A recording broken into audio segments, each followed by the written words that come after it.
Hello दोस्तों, PGT की तैयारी के लिए हम लोग शिक्षा शास्त्र विषय की तैयारी कर रहे हैं, जिसमें हम शिक्षा के विकास के विषय में पढ़ रहे हैं। बौद्धकालीन शिक्षा के विषय में आज पढ़ेंगे।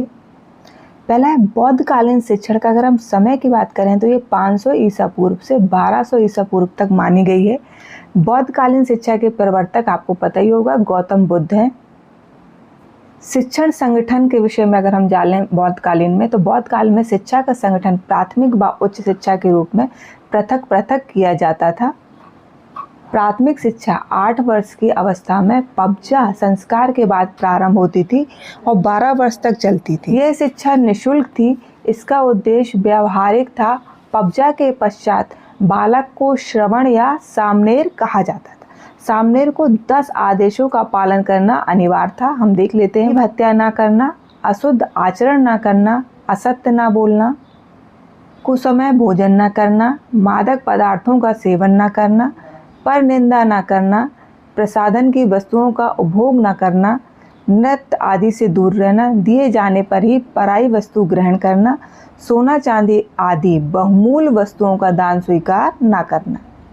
इन आदेशों को 10 शिक्षा पदानी कहते हैं। उच्च शिक्षा के विषय में हम लोग जान लेते हैं कि उच्च शिक्षा 20 वर्ष की अवस्था में उपसंपदा संस्कार के पश्चात प्रारंभ होती थी और जीवन भर चलती थी।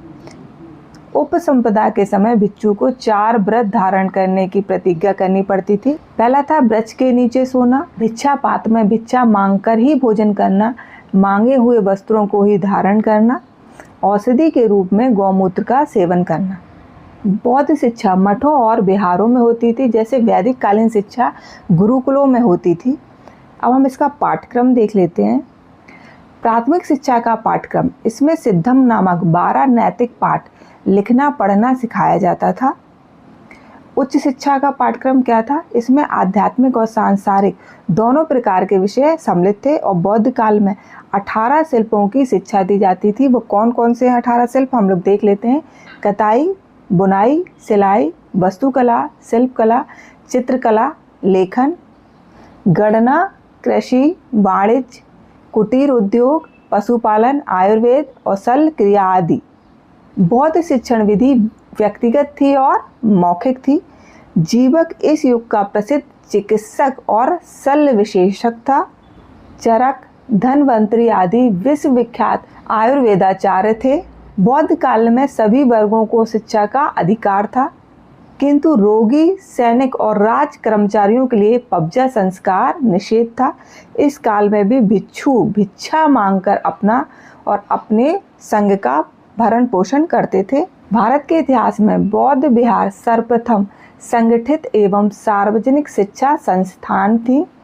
इस काल में सैनिक शिक्षा की उपेक्षा की गई थी। शिक्षा का माध्यम पाली भाषा थी। जैसे वैदिक काल में शिक्षा का माध्यम संस्कृत भाषा थी, वैसे ही बौद्ध काल में शिक्षा का माध्यम पाली भाषा थी। अब हम लोग प्राचीन शिक्षा के प्रमुख केंद्रों के बारे में पढ़ लेते हैं। तक्षशिला। तक्षशिला वर्तमान रावलपिंडी, पाकिस्तान से 20 मील पश्चिम में स्थित है। भारत में शिक्षा का सबसे प्राचीन केंद्र था ये। इसे भरत ने अपने पुत्र दक्ष के नाम से स्थापित किया था। यह प्राचीन काल में गांधार राज्य में था। कुषाण काल के बाद इसका अवसान प्रारंभ हो गया था। दूसरी है नालंदा विश्वविद्यालय।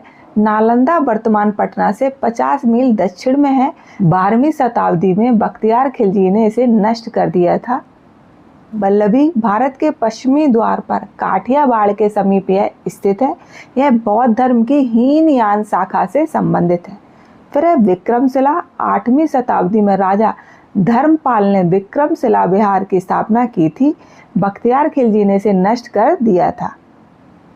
औदंतपुरी, यह मगध राज्य में स्थित है। इसकी स्थापना पाल वंशीय शासकों से पूर्व ही हो चुकी थी।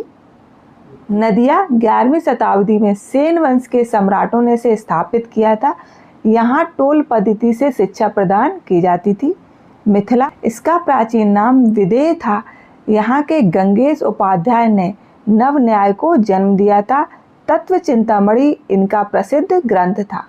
इसकी स्थापना 11वीं शताब्दी में पाल वंशीय राजा रामपाल द्वारा हुई थी और 1203 में यह भी मुसलमानों द्वारा नष्ट कर दिया गया था। इसमें तर्कशास्त्र और तंत्र शास्त्र की शिक्षा भी दी जाती थी। इसी तरह हम लोग पीजीटी के एक एक टॉपिक कवर करेंगे। तो अगर मेरा वीडियो आपको पसंद आ रहा है तो इसे लाइक शेयर सब्सक्राइब जरूर करें और पीजीटी की तैयारी के लिए मुझसे जुड़ें। थैंक यू बच्चों।